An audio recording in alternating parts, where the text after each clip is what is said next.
One of the main reasons for poor vehicle performance is a dirty fuel system. It can cause decreased fuel economy and actually do harm to your engine over time. By adding Lucas Fuel Treatment to your vehicle, it cleans and lubricates the entire fuel system, pump, carburetors, fuel injectors, and valves as you drive. It also improves your vehicle's performance. It's a non-solvent product designed to protect both gasoline and diesel engines. Lucas Fuel Treatment. It works.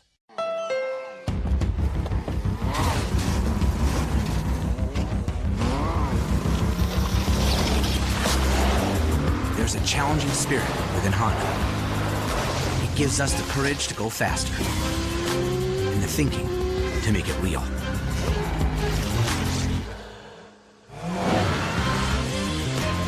Whether it looks like a truck, a sedan, or an SUV, inside is the heart of a race car.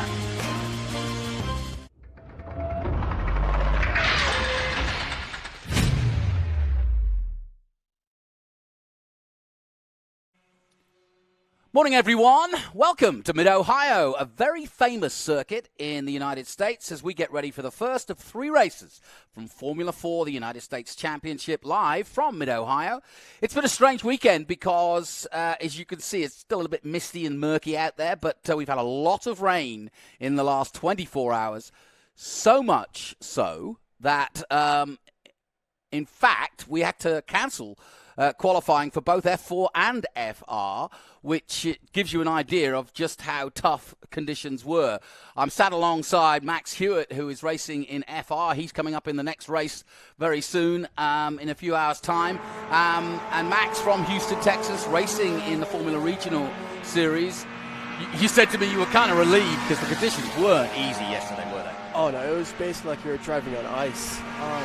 The entire time you're on the track when it was raining, you basically had to stay off the throttle because there's so much power in the FRs that if you got on the power too early, you would just be in the wall, like how I did. So, well, look, we started this season at NOLA. You've been to Road America, and we're now here at Mid-Ohio, so we're getting towards the sort of midpoint of your series. How's it gone so far? You've been away from racing, right? Oh, yeah, I've been gone from racing for about 3.5 years. The last time I started, my last race before this season was over in Italy for the Rotax Grand National or Grand Finals, and then came straight back into FR. It's been that's a big transition. It's been a very hard transition. I had no reason why I didn't just jump into FR before the season started. I took about 1.5 years of training just to prepare myself, but it's been going about just planned. The first race at NOLA, it was kind of rough, and then I started building on that. So I think the further we go into the season, the more you'll see my potential for sure. And I'm guessing, because I looked at your profile, you've been at Baylor University, and so therefore that's probably what's kept you out of the race car, right? Oh yeah, I tried to do some racing, and then it just was so much work to do. But now my schedule started to balance out, so it's been a lot easier. Okay, well, as you can see, the crowd's starting to form. That's at the keyhole, one of the key corners here at Mid-Ohio. First, I'm going to go down to Ben in a minute, but do you like this place? Yeah, it's a very technical track. What is it? I believe one of my teammates was described it as like a driver's track. So yeah. Really, it's all it comes down to the driver and modulating these pedals to really get the most out of this car, because at the end of the day, it's almost all corners. Okay. Well, just down there in the left-hand side of this shot, just to the left of that lake you're looking at down there and the tower here at Mid-Ohio, the cars are forming up on what we call pre-grid.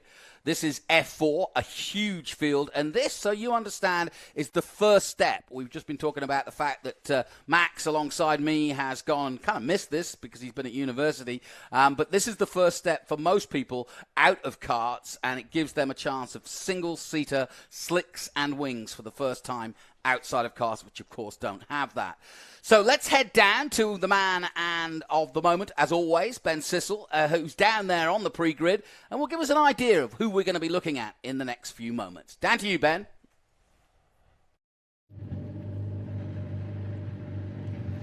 All right, well, thank you, Jonathan. First, as you alluded to, the weather that we've had, and we're starting based on points because of a canceled qualifying, but you can see the conditions are still not ideal. There's still some water, there's a dry line out there, the best conditions we've had this weekend. But for somebody like the leader in points, Patrick Woods-Toth from Canada, representing Crosslink Kiwi, who brought 12 cars here this weekend, and also Ron Fellows karting championship. And it's so cool to have Ron Fellows, a childhood hero of mine, here in the paddocks with us. But Patrick, never been to Mid-Ohio, and you're going out there in not ideal conditions. What's your strategy? We got to keep it safe, make sure that we don't make any mistakes. Just keep calm and let's see how it plays out. Perfect. And Patrick Woods-Toth has a 22-point lead over the next contender here, Jesse Lacey. Jesse Lacey has the honor of having my favorite livery in the field. You can see this beautiful blue matches the Speed Tour blue here on my banner. So we love that, Jesse. Thank you so much. So now, starting here at Mid-Ohio in kind of wettish conditions, damp conditions, what's your strategy at the start going into turn one? Just take it easy, not make any mistakes, and hopefully we'll see how the conditions play out for the rest of the race. But just try and find the dry line, and we'll see what happens from there. Perfect. I love it. Thank you very much, Jesse Lacey. The cars are starting up. I'll quickly kind of walk through. We've got Michael Costello here. You can see he's still got the stickers on his tires. They do get 2 sets of hand-cooked tires for the 3 races. Then Alex Berg, another Canadian, one of my favorites. You can always tell the pink helmet. So look for Alex Berg. Alex Berg was our top finisher last season in F4 that's still racing with us this year. So he's got probably the most experience. I met Titus Sherlock with us last year at Circuit of the Americas. Really fast driver, so look for Titus Sherlock to move up to the front. Then Mossman had some really good outings with us the last time at Road America. So look for Mossman up front. You can see these beautiful helmets. I'm sure George is getting some great shots of these helmets. Then we've got Lewis Hodgson. And you can see just how international this series is, because we've got some Americans, some Canadians, some British, New Zealand. We've got Brazil here with Daniel Cara. You can see here, you can see advertising the new movie, Gran Turismo, but you see Daniel Cara here from Brazil. So this is a great international development series. We've got a lot of cars coming out. Now I'm trying to find the number 21. Georgie, if you don't mind running here. She was with us in the Formula Development Series up until our last event at Road America, but now she's old enough to go out in F4, and she's having to start from the back because she's new in the series. But Ava Dobson doing a great job, having a lot of fun in the Formula Development, and now it's her first time out here in F4. So be looking out here for the number 21, the J. Howard Driver Development, One Cure car. Ava Dobson did a great job in our Formula Development. All of the drivers were raving about her abilities, so look for her to move up front. But gentlemen, I'm going to send it back up for you for this terrific call of Formula 4 here at the Mid-Ohio Sports Car Course. Great stuff, Ben. I'm like just 15 years of age, Anna Dobson, because she came and did some qualifying. Thank you, Ben. Yes, I'm delighted to see Anna Dobson out there. She just turned 15, and that is the, if you like, magic age for this particular category. You cannot race until you are 15. So she's done some testing. She's done some SVRA sort of tests, if you will. She's been in the SVRA category. But in terms of an actual FIA Formula 4 championship, this is her first weekend. She turned 15 just a couple of weeks ago. She came and did some commentary with me at NOLA. Now those conditions, Max Hewitt, you know exactly what's going on out there. It's slick, it's slippery, and we're not even racing yet, and already mistakes are being made. I just heard when Ben was talking that they said it had started to, one of our cameramen reported that it's starting to drizzle. Oh yeah, if it's drizzling right now and they're on slicks, it is going to be a painful race for them. They will have to be extremely patient on the gas, or else they'll make another mistake like that. Yeah, this is going to be a challenge, and there's a lot of reasons why this is going to be a challenge. One, you haven't had qualifying. You've had very wet, slippery conditions leading up to this, much worse than this. And this is kind of, I don't know, Max, you've done a lot of karting and a lot of racing in your time. I actually think this is scarier because if it's wet, you kind of know that you're feeling for grip. Now, you kind of don't even know what's coming around the next corner, do you? Oh, exactly. I feel like in karting, if you're on slicks, you might be able to survive out of the go-kart, but in this, if you have no grip, you're pretty much done for. So they got to be extremely careful on this circuit, especially now. Well, this is going to be a real challenge. As you can see, there are dry patches around this circuit, and there are drops of rain falling. We've already had one spinner. I watched the first practice on Thursday. They've had some testing, but there was several cars going off. We had several red flags. And really, I was actually sat here in the commentary box, and some of them were here on the front straight, right in front of my commentary box, and they were very innocuous crashes. They weren't major shunts, they weren't major problems. It was just that people lost grip, and the car just drifted off and either hit a wall or spun round, and that stalled the car. And you can see for yourself from the drone how misty it is out there. So there's rain in the air, it's humid, and like I said, this is a real challenge. And as they come round to finish this warm-up lap, this is going to be an interesting race, the first of three. There's another car off. That's car number 21. Now that is Ava. Oh no, that's Ava Dobson. I just brought her up there. The Brookfield, Wisconsin J. Howard development driver, and what a shame, her first outing. And unfortunately, well, they say it's a learning curve, but she's just found out how to learn quickly. Hopefully they'll get her going again. We're looking at this man, Patrick Woods-Topp. He is actually, and they're all coming through the pit lane again, but he's the young Canadian who leads the championship. Because we didn't have qualifying, what that means is we start this race in championship position. So therefore, Patrick Woods-Topp from Lazier? Yeah, Lazier, Canada, for Crosslink, teammate of yours. Do you know much about him? Not yet. I haven't had the chance to meet him. I just joined Kiwi for this last week, so I've only met a few of the F4 drivers, but they're all very kind and just very great teammates in general. So I'm sure I'll meet him soon. Yeah.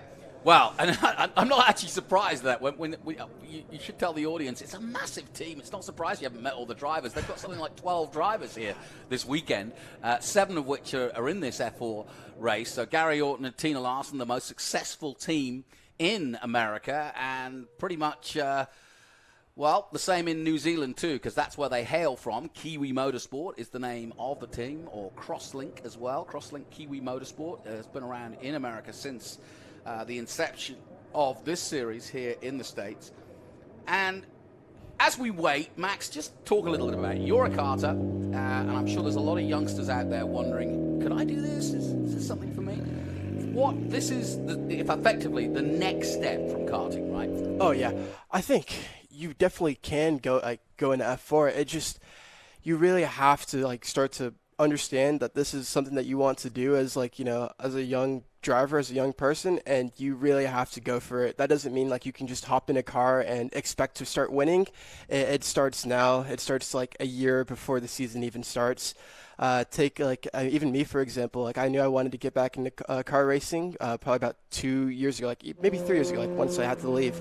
But that entire time I was trying to prepare as much as I could just so I can have a chance to fight for even a top 5. So it's still going to be a lot of work for anyone. Now, as you can see, the reason they brought them in the pit lane is because that rain started to fall. They brought out the red flag effectively just after the warm-up lap, and as you can see, rain tyres are being prepared, and that is basically an edict from Scott Goodyear, the race director, the former IndyCar driver. Great to have him on board, but what he's trying to do is teach these guys about racing. And so there's no point in throwing them out on slicks when the weather is such that they're going to slip slide everywhere. And we had quite a few problems at Road America. So what he's trying to do is give them the best opportunity to go racing cleanly, get as many laps under their belt, because it's a lot of money to go racing. And what you don't want to do, and you learn nothing, is either sitting here or sitting in a gravel trap. So the idea is they're going to see, they're going to wait, they're going to see if it gets worse, and those slick tires, and maybe Max, you can explain, slick tires versus wet tires, a lot more grip when it's like this. Oh, yeah, as you can tell, like these slick tires, they have no tread. So basically, you're not going to find any grip out there at all. With the rain tires, you're going to have a bit more grip, especially with those grooves to, diverge the water off your tires. It gives you a bit more grip on this track. But this track is probably the worst in the rain. So even with those rain tires, it is still going to be a lot to handle through this track. So. Tied to Sherlock, the only man out of place there in the 31. It looks as though he kind of thought, oh, shall I come in and get tyres? But I think the rule is that you can't actually do that. What will happen, I think, is that the pace car, the one that you see there, the Honda Civic, will lead them around again.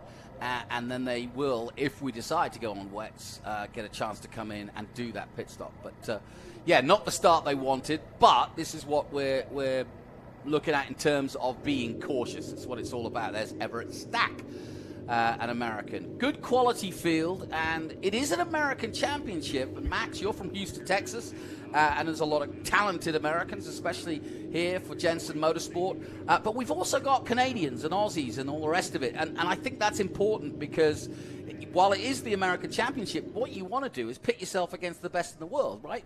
Oh, exactly. Like the whole point of like racing in these championships is to get like a good like understanding of where you fit in the international field. So having these other drivers coming around from all parts of the world, it gives you a good baseline to see where exactly you stand. So you don't want to just jump straight into another European series and spend even more money. And so I think that's a very great opportunity for a lot of these American drivers and also for these other international drivers to see how they compare to these American drivers. So. Well, Max, let's head down to Ben again because he can confirm what we've just been talking about and maybe give us an update on what they're planning to do and what the circumstances are in terms. But right now, they're preparing wet tyres in what has been a start of drizzle right on the formation lap before they were about to start their first race of 3 here this weekend at Mid-Ohio. Ben, let's head down to you. What's the latest down there? Here I am. I'm with Jay Howard. So Joe's being thrown back across the wall, but you can see frantically, just in the last 2 minutes, these teams have been putting out these rain tires.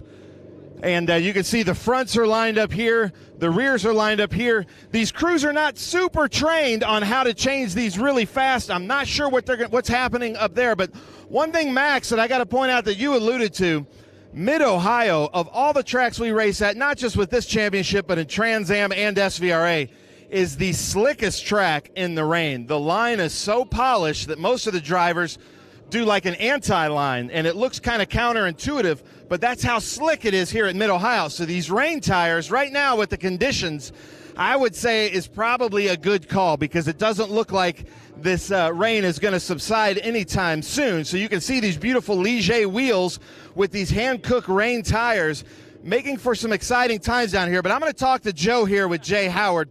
So what's the call here? What do you do? I think we need to be on wets at this very moment with the weather and stuff that's going on right now. That's what we need to be on. The slicks right now probably aren't the tire to be on. Now let's talk brass tacks here. How trained is your crew on changing tires quickly? I think we have the best crew here, so I think we get it done pretty quick. But the series, what they'll do is they'll give us an ample amount of time to get all the cars changed. So that eliminates that factor out of it, so everybody gets it done. Everybody's on the same tire, so it takes that factor out of it. It just allows everybody to get on the same tire, so the safety of the drivers, nobody's out on slicks what they shouldn't be on right now, and that makes a decision for us in a way. So is that a call coming from Scott Goodyear that they're going to come down here so you guys can kind of take your time, not lose the position? And I think that's a great safe call from Scott Goodyear, especially a lot of these drivers' first time here on a very difficult track in the rain. Yeah, absolutely. I mean, in my opinion, Mid-Ohio is the hardest track to drive in the wet and one of the hardest in the dry, especially. So when it comes down to when it's raining like this, even if it's borderline 50-50, I think you kind of have to make them go on wets. I love it. And I guess the emphasis, I just got to give it up, Scott Goodyear right up there in that tower. This is a driver development series, and he wants the drivers to be safe, and I think he's making a terrific call. So, Max, somebody that's been in the series for a while, if you can kind of comment on the driver development aspect and the safety aspect to this call of bringing everybody in for wets. Yeah, Max, that's a good point. Talk a little bit about that. Like I said, I kind of mentioned it earlier, but the whole point is not to not to kind of force you guys to push to the limit and almost beyond the limit, because you're still learning the car. So it's not you don't need an extra factor where you're struggling just to stay on the track. You guys, a lot of them, these guys are 15, 16 years of age. And so, you've got to start thinking, look, are we trying to help these guys, or are we trying to, try to see who falls first? And that's not what this is about. No, exactly. I think that was a great call. I mean, exactly like you guys said, at the end of the day, these drivers are still rookies. So it would be just really bad for their mental, just for their mentality, if they were to go out there, especially out on slicks, and ruin their race, ruin the mentality for the rest of the weekend. It's just not worth it. I mean, even in pro racing, I would imagine they would want to go to at least inters or some sort of wet tires at this point, because there's no reason you should be out there at slicks at all. So I think that was a great call. But also, the other side of this is patience and learning to stay calm. You probably, like all the other drivers, you get the adrenaline running, and here we go. It's been declared a wet race, and so therefore now the mechanics can take those tires off and put the wets on. And what will happen after that is, once they've got the wet tires on, they'll do a formation lap and try to do a grid start, which is what we planned to do in the first place. But I think that will give them a lot more confidence starting on the grid with full wets. But yeah, I mean, that's the other side of it. You've got the adrenaline flowing, you've got to stay calm, you've now got 3 or 4 people working on the cars, and you've got to just keep your focus, right? Oh, exactly. I mean, I think it's already very hard enough to stay calm, especially in the rain here.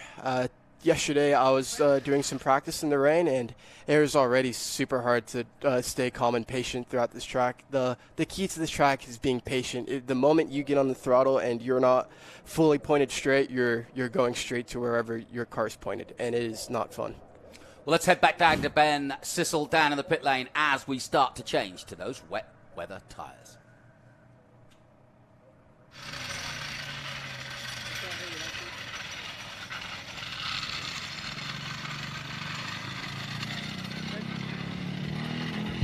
All right, here I'm down on the hot pit lane. As you can see, cars are going by. Alex Benovitz, I've heard friends with Benovitz is what Crosslink Kiwi told me to say. So, Alex, do you appreciate this call of putting on rains in this weather? Yeah, I think it's a good idea. When we went out there on the outlap, the braking zones were super slippery. Everyone was locking tires, so the rain line was starting to become pretty apparent. So I think it was a good call just to keep us on the track. Perfect. Well, you can see Alex Benovitz here. He's got Rick Hendricks' signature there, racing the Hendricks.cars.com. Beautiful F4 car here, another one of the Crosslink Kiwis in this competition. And what you can see here is with Crosslink Kiwi and with all these teams, it's they're basically having to divide and conquer. But you can see here this team putting on the new tires. That is just one centered lug. And, this is something that a lot of these crews just don't have to do that often, which I think is a great call from Scott to Scott Goodyear to kind of show this. We've got a celebrity here in our midst, Tommy Byrne right here, who's raced in everything. So, George, Tommy Byrne out here, he's been here all weekend giving great instruction with all kinds of different crews and drivers. You think this is a good call to make all the drivers go on wets? I don't know. This it's difficult to know. I'm thinking if you did go wets, then if something happened, yellow flag, which is going to happen by the time the half hour is over, you might be okay. But I don't know. I'm glad I don't have to make the decision. Yeah. As a driver, what would you be saying right now to your crews? I don't know. I would probably do wets because I know this track and it's slippy as shit. So I bet I would be going wets. Perfect. Well, some expertise there from Tommy Byrne as they put on the wets. I do have to apologize for the language, but he says sorry. He says sorry. But we've got all kinds of big names here. We've got Ron Fellows, Moreno's walking around the paddocks, Tommy Byrne. That's just kind of what you get here at these Speed Tour events. And you can see they're just kind of coming through. He's waiting on his tire. Hannah's waiting on tires right here with these hand cooks. And I think it's really just from Crosslink Kiwi, basically, they've got so many cars and, their normal crew that they normally have, but at least they're waiting for us here as we come through. And Wisniewski was here with us last year in that formula development, doing really well in the F4. U.S. Championship. So, Wisniewski, if you don't mind, I'm going to ask you some questions. You're going to wets. You were racing with us at Mid-Ohio last year in Formula Development, and the weather has changed pretty drastically from last year. You think this is a pretty good call? Yeah, definitely. Slicks in the wet here would be torture. I mean, you wouldn't even get around turn one, so I think this is definitely the right call. I was kind of nervous about doing the standing start just by itself, but I'm glad we're going to these wet tires now. Nice. I love it. See that honesty there from Eric Wisniewski. Said kind of nervous about doing the standing start and very happy that they're going to these wets. As you can see, they've jacked up here on these beautiful Ligier chassis. This might be the last season here with these Ligier chassis. We're going to the new chassis that they revealed at Road America, a beautiful chassis with a halo and a little bit more aero. So we'll see what happens there next year. But you can see this Crosslink Kiwi team just frantically trying to get Hannah Greenmeyer's rain tires on. And like I said, I think they have 8 cars in this field with Crosslink Kiwi. So whatever 8 times 4 is, that's how many tires they're changing here on this pit lane. So Jonathan, Max, I'm going to send it back up to you in the booth. Great stuff, Ben, and I love that. Eric Wisniewski basically telling it like it is. It would be torture, and we'd all be off at turn one, and I think he's pretty much correct on that one.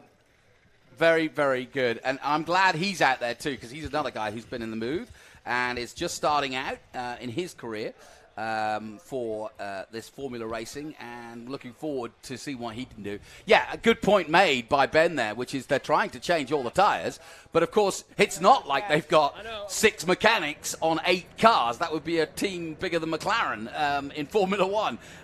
So in other words, they're going to have to do each and every car individually until they've got them all done, and that's why Scott brought them in rather than trying to do it on the fly, because it would have been just an absolute mess. So what's going to happen is we're all going to get on wet tyres. And when I say wet tyres, again, Max, maybe we can explain.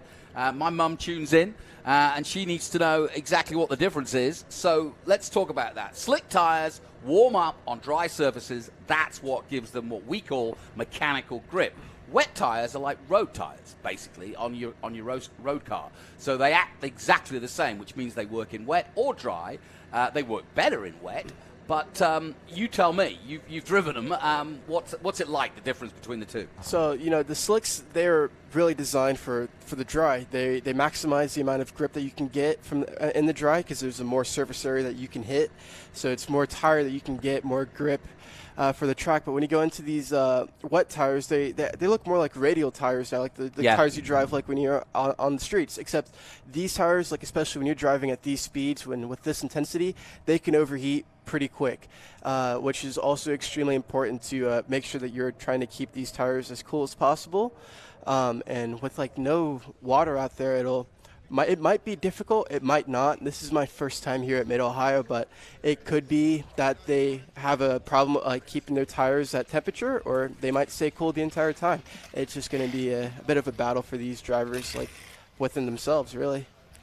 And there's the Argentinian, Luciano Martinez. I saw him yesterday going out. But Hannah Greenmeyer, we saw her just a moment ago. Is it Anna or Hannah?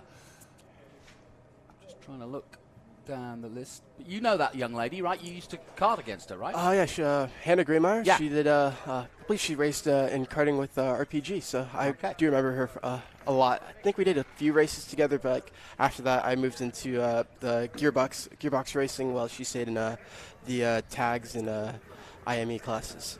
More and more women coming to this form of racing, both just as drivers and as mechanics, I may add, and engineers. Chloe Chambers was in the F4 Series last year. She went on to do, or the last 2 years, went on to do the W Series. She was also down in the Toyota Racing Series in New Zealand. I got to know her there, and she's now racing in Porsches. What's your ambition, Max? Where do you want to take this? Honestly, I would like to just make a career out of it in any way possible. I will race anything and everything as long as I'm given the opportunity.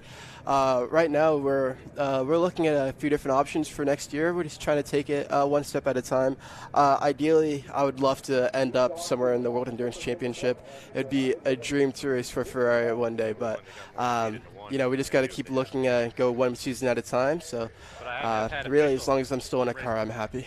Well, Dakota Dickerson, who, of course, won your championship, the FR championship, a few years ago, is now doing just that, racing sports cars. And, there's so many. Kyle Kirkwood was another champion of FR from this. And so this is the ladder to success. We have the road to Indy, as we all know, and that gives you a chance to learn on very similar cars how to get into Indy cars. But this is an FIA championship. This is a championship that the world governing body of motorsport formed back in 2014 for these guys, and they've got similar championships, F4 and F3, or Formula Regional as it's called, around the world. So a lot of opportunity, and this is really where the next stars of Formula One are made. Ryan Sheehan, who's racing against you this afternoon, has put his marker down, saying he wants to be the next Formula One driver. And obviously we've seen the likes of Logan Sargent now with Williams, and we've also seen another guy from your hometown, Jack Crawford. Do you follow these guys on the way up and see what they're up to? Oh yeah, I remember Jack Crawford from when he just started out. I've been pretty good friends with him ever since. He's doing good, isn't he? Oh, he's doing amazing. I just love watching the way how he drives. It's crazy. But yeah, the F4 and FR series in America, like as you said, is the FIA regulated series. So you can get super license points out of these, which will go towards a Formula One career. So it gives you like a lot of different opportunities for these young drivers. Now we're trying to see if it is actually stopped drizzling. You can see the raindrops on the car as we look at Hauanio. How do you pronounce that? Hauanio. He's from Florida, I can tell you that. And he is giving us a good illustration from the camera shot of how wet it is out there. But we're not sure if it's carried on raining. But as you can see, most of the cars have now changed their boots, as we call them, but changed their tires to wets. And that means that we will get out on a formation lap. Well, Max, tell me what you do, because obviously these tyres are very different than what you've just done the first formation lap. I mean, do you do the same sort of procedure of warming them up, or does it matter with these? It's probably best not to swerve around and warm them up. The track's going to be cold regardless. The tires are going to be cold regardless. And with the more rain it's pouring down, as long as it's still pouring down, it's going to remain cold. So, I mean, the best thing that they can do right now is search the track for grip.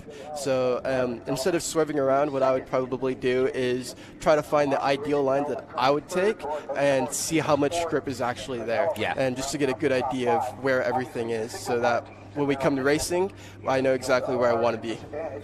Patrick Woods-Toth leading the championship with 90.5 points after 2 events. One at NOLA, one at Road America, the young Canadian in the number 27. Yeah, and take me through your systems check. What would you want to know from your engineer or team manager right now before you head out on this lap?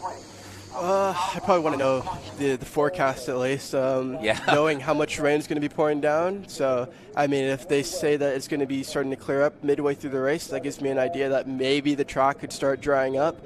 But if it's going to show that, or if they tell me like the rain's going to be there the entire time, it gives me a good idea that the track may have a higher chance of it staying consistent, being super slippery. So the one thing I'd want to know on wets, because as we do know that once these do heat up, they don't get, they start to lose optimal grip as the race goes on. It was scheduled to be a 30-minute race. I'd want to know just how long, and I've just heard from race control that it's going to be a 20-minute race, so that's significant too. That's a very big point too. That will mean, obviously, the time that we spent here, which is roughly 10 minutes. And, of course, we've got a massive schedule of racing throughout the day, including Trans Am coming up, SVRA coming your way, all part of the Speed Tour. That man's got his TV going. He's got his umbrella up. He's ready to go. He's probably on Race Monitor listening to the timing, or on YouTube watching it live with us. But we welcome you around the world, wherever you're watching. This is Formula 4 Americas. I'm alongside Max Hewitt, another hopeful for America from Houston, Texas.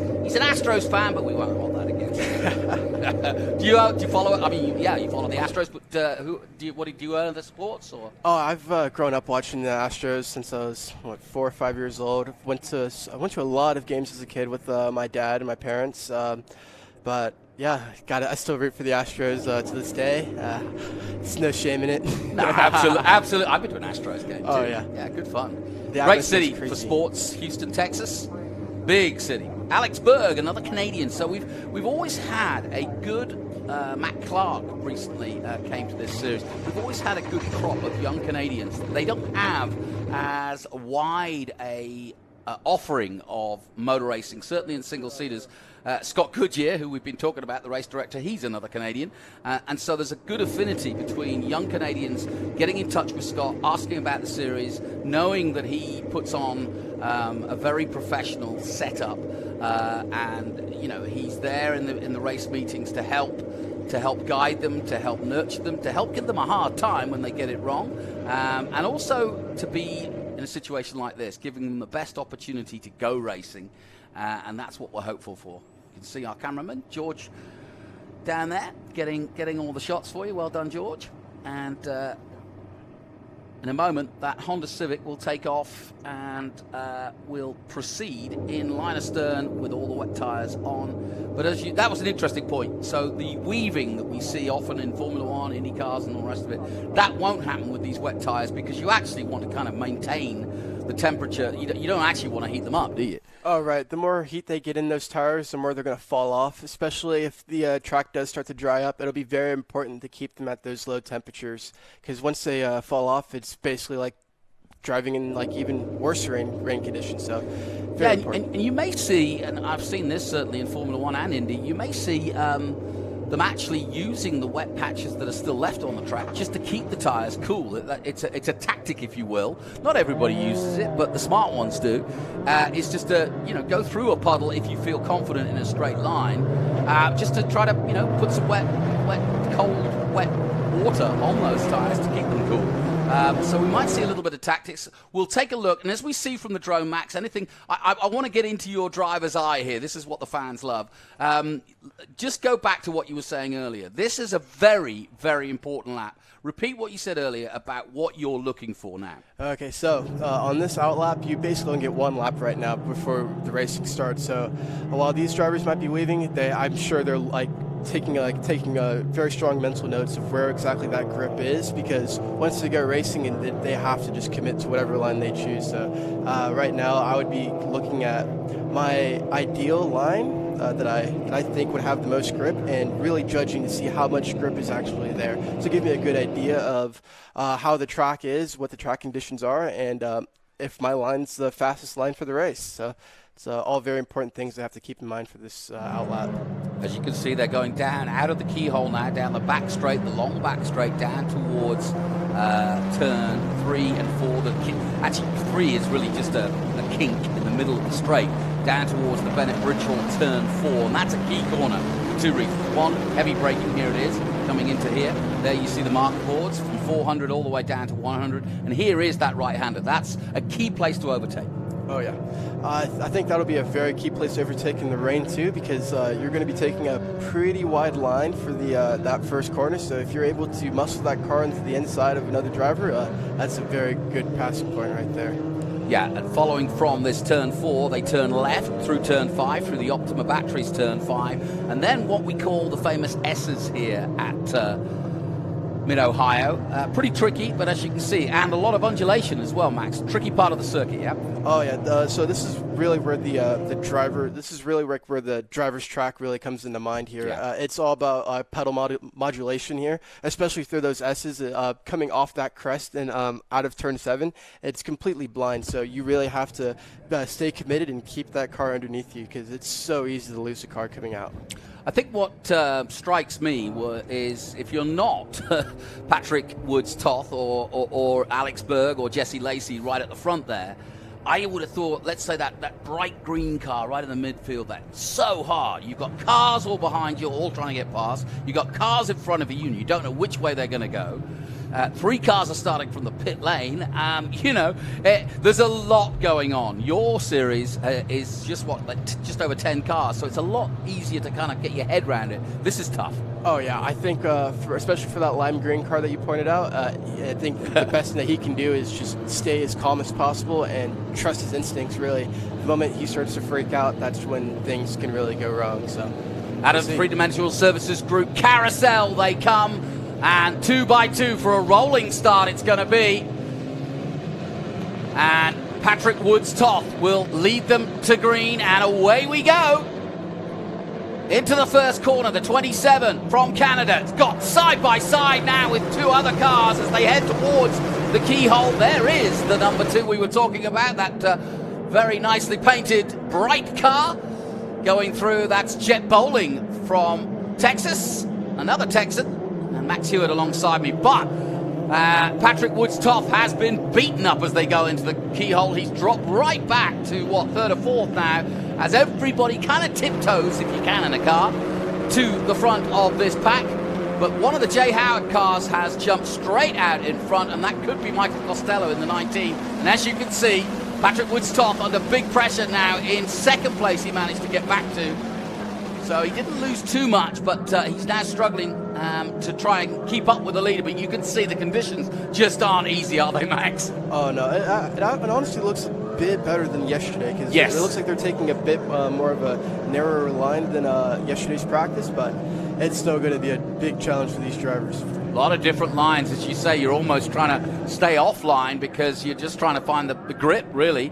And just as we said there would be some incidents, and there's the first one, and that's Ava Dobson, sadly again, and you can see how mad she is. She's mad with herself. She's mad that she's stuck, because it looks as though she's got herself where the bottom of the car is kind of over the curve. Another off, this time the 83. That's Christopher Parrish from Tyrrell, Texas, has gone off.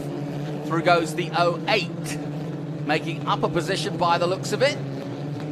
That's Alex Berg in the famous pink helmet. Yes, he's up to second place, and double yellow, so we're under caution again. And this is what I meant by, this is where you've really got to keep your head settled straight, and because there's so much going on, and suddenly you're 1 minute racing, next you're under caution. Yeah, I think now that since they're back into caution again, especially for who's ever behind, anyone that's behind the lead car, like this is a great time for them to try to predict it and get a jump, maybe get another couple positions off the next restart stuff.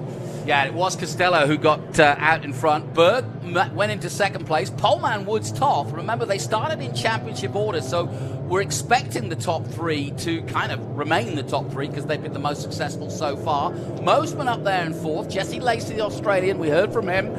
He's down in fifth place. Hodgson, Kara, Detman, Soto, I'm going to get his name right, Shiripa.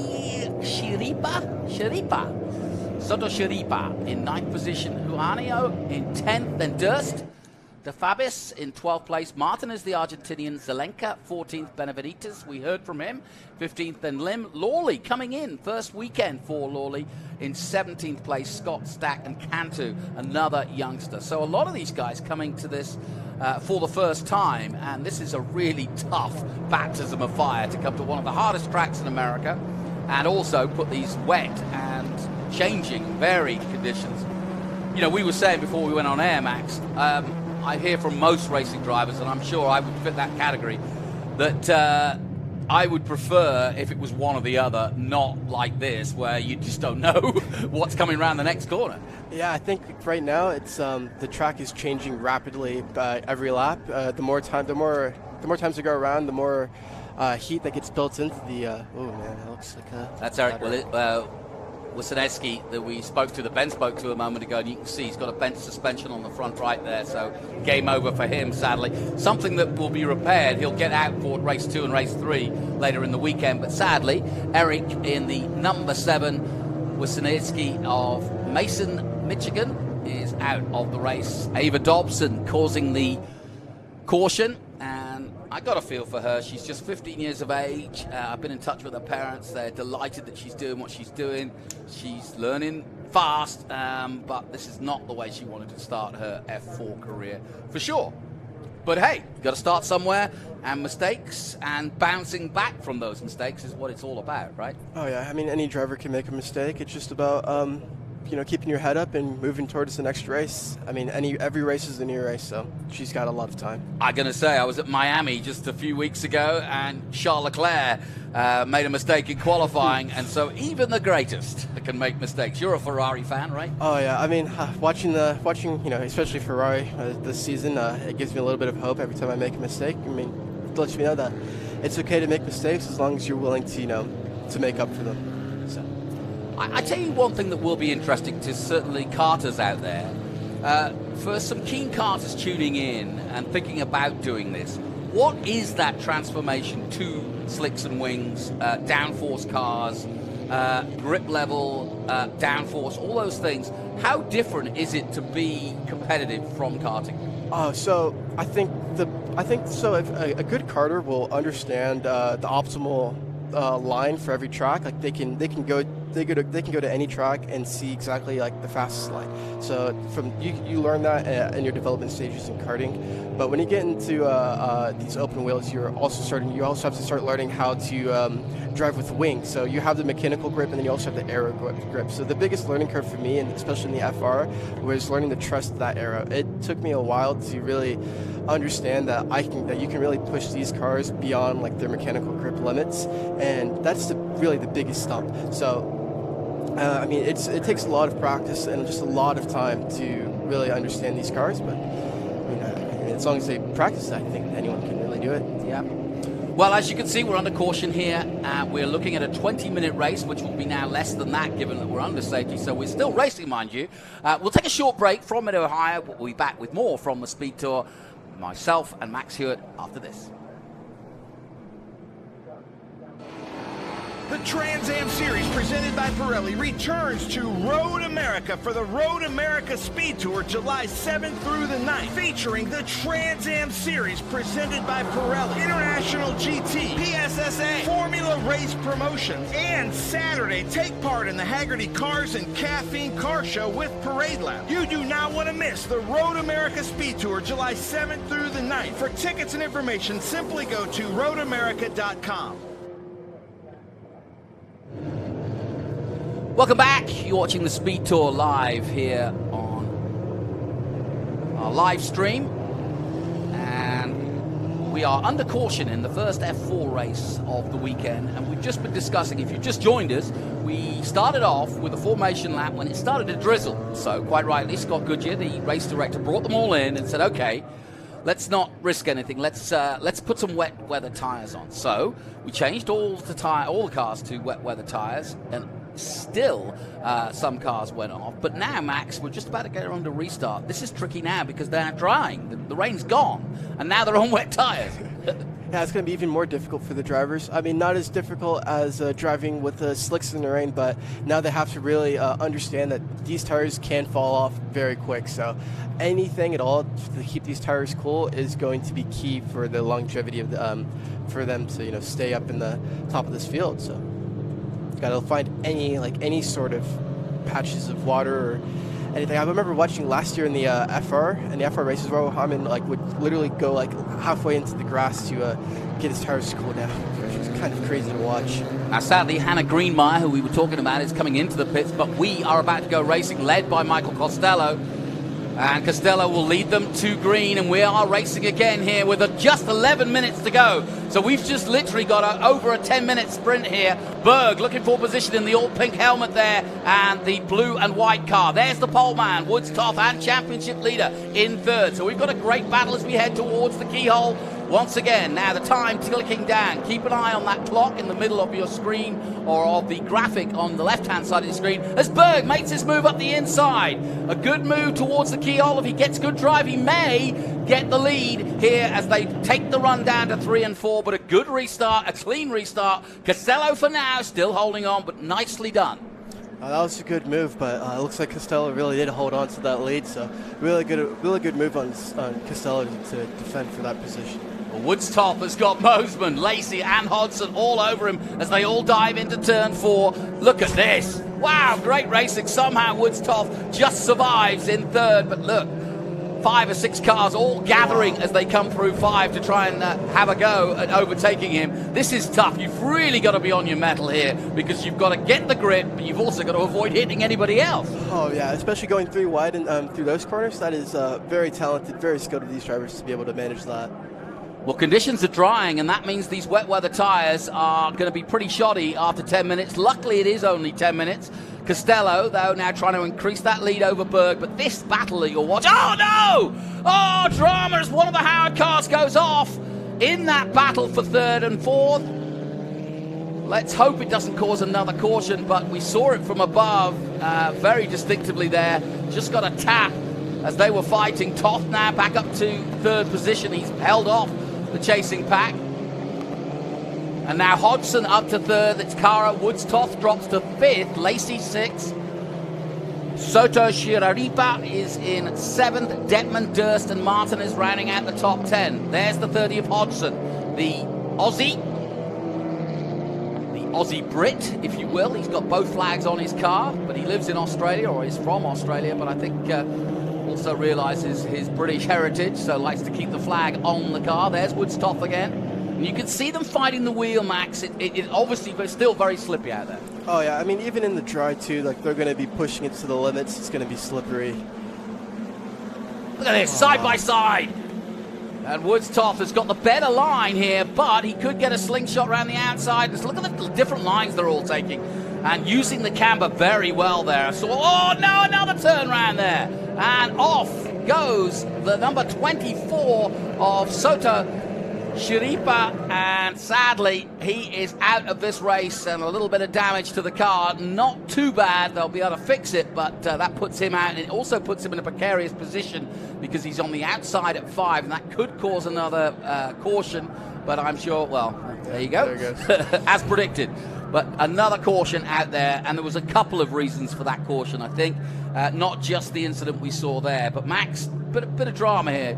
Like I said, I'm glad we talked about staying cool at the start of this race, because this is what this race is turning out to be. It's all about keeping your head, right?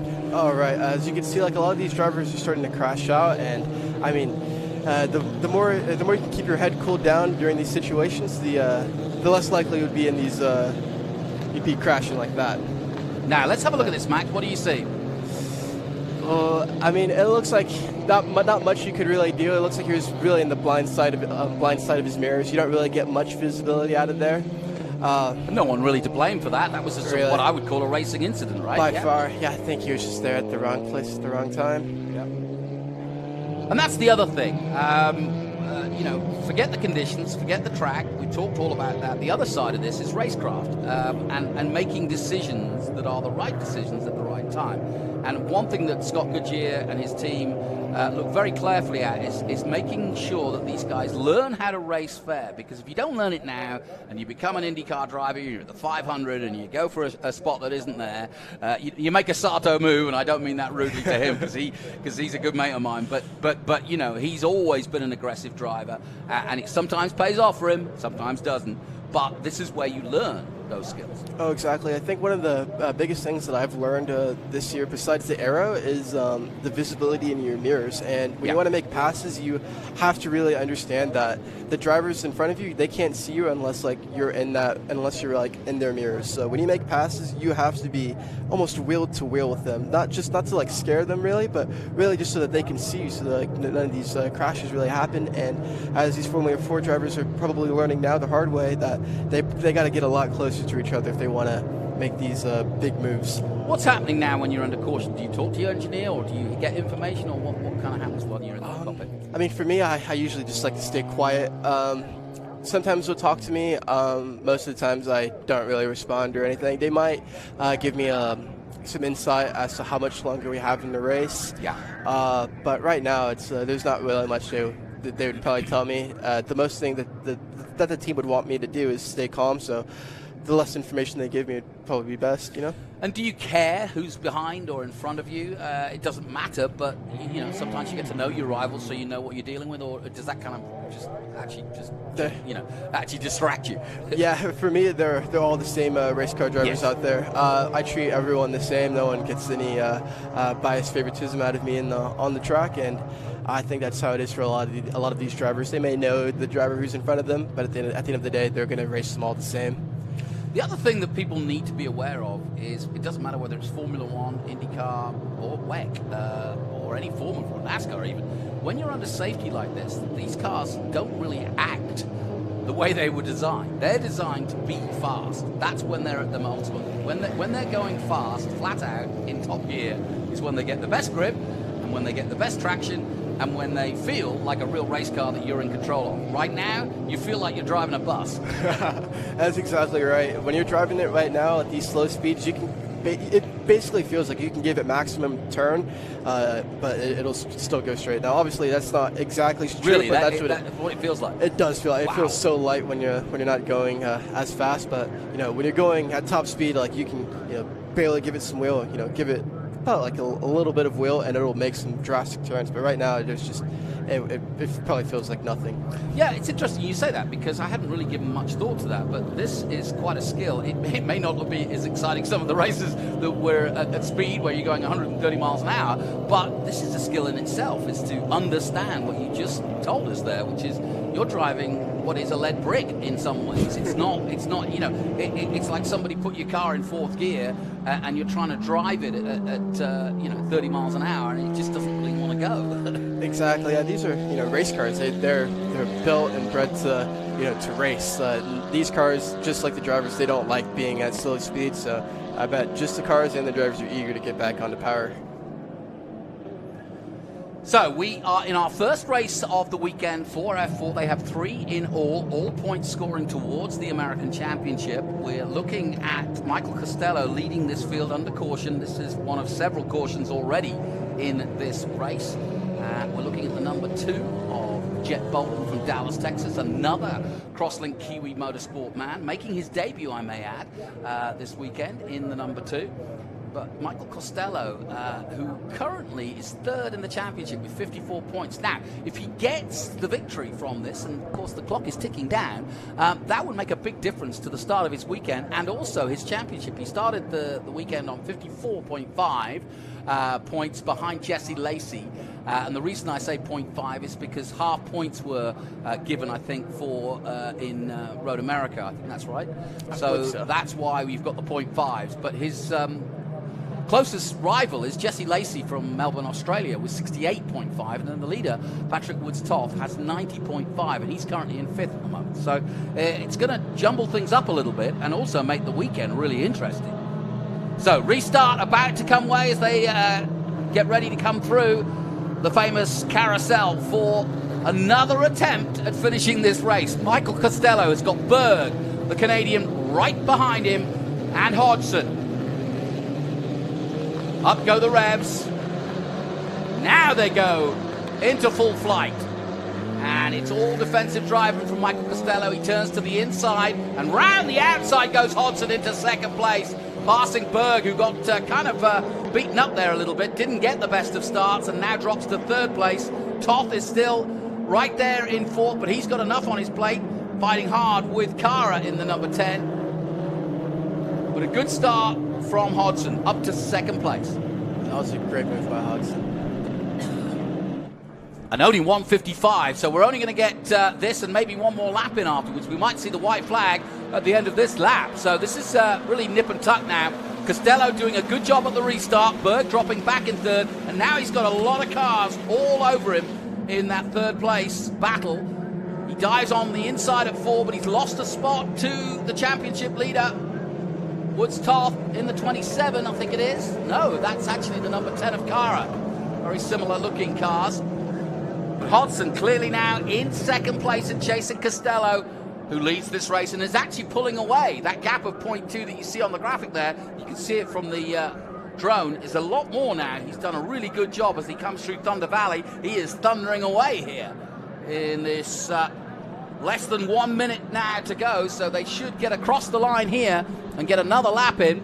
But this is a good battle, and Kara doing everything he can to get past Alex Berg, the Canadian.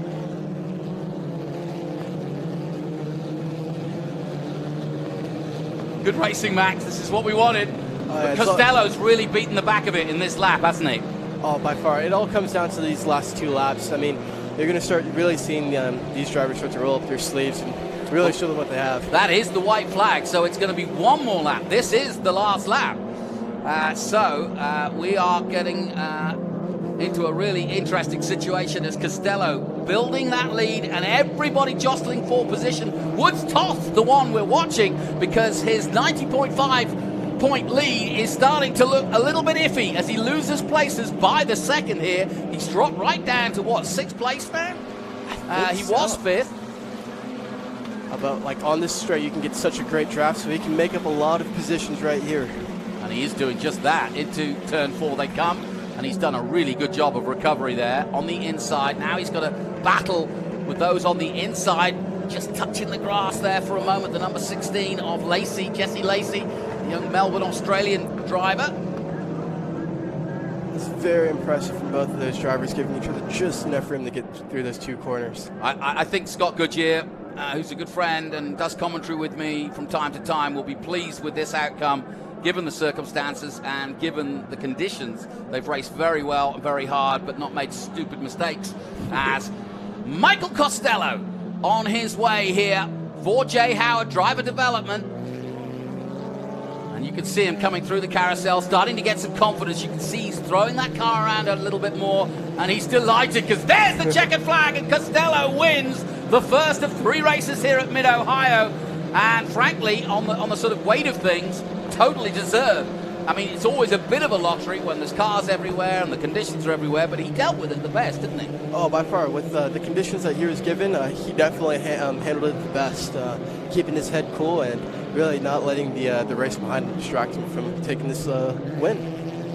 Great second place there for Lewis Hodgson from Sydney, Australia. Another Aussie there, the Aussie Brit, taking second place, then the Canadian in third, that's Alex Berg.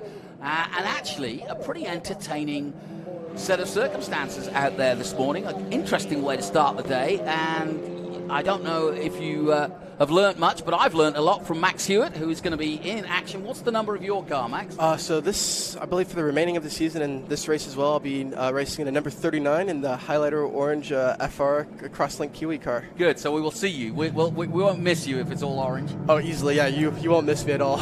All right, so watch out for Max. He's coming up in the bigger category, the next step up, the Formula 3 or Formula Regional as we call it. And of course, we're looking to see just what he can do. Raoul Hyman winning that championship, and the prize for FR is huge. A chance to go to Japan and take on the likes of Liam Lawson, who is the reserve driver for Toro Rosso and Red Bull, and Liam Lawson winning himself in a Formula Regional Championship, and then on to bigger and better, done Formula 2, and now in Japan. And so this is the opportunity for him. My thanks to Max. We'll have a chat with him a little bit later, but let's take a look at some of the highlights of what was a really interesting way to start the day. We got underway in wet conditions, and so everybody was on wet tyres. Ava Dobson, sadly, not the start to the season she wanted off, and so likewise 83 also off, so that brought out another safety car, Christopher Parrish involved in that. But then great fights for third place especially, as Costello took the lead. Toth involved in a battle for second, third and fourth. A couple more offs, that brought out another safety car. Some racing incidents. Hodgson, great restart finally to go into second place, and that's what nailed that for him, but no one was going to stop Michael Costello, who wins race 1.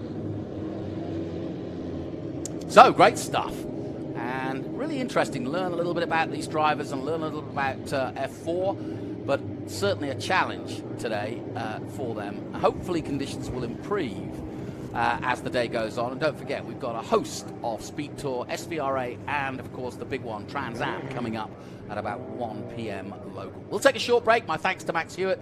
Watch out for him in action in FR very soon. We'll see you after this.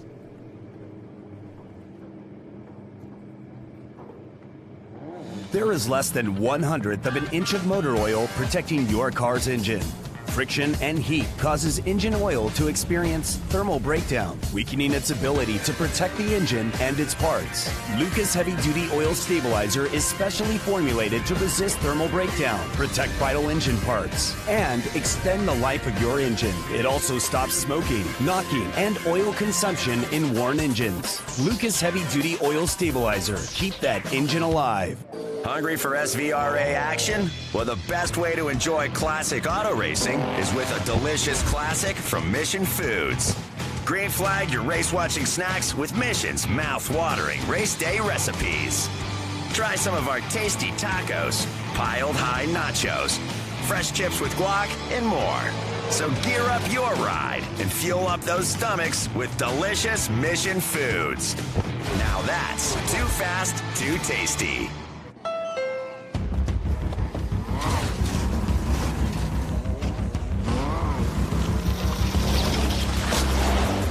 There's a challenging spirit within Honda. It gives us the courage to go faster and the thinking to make it real.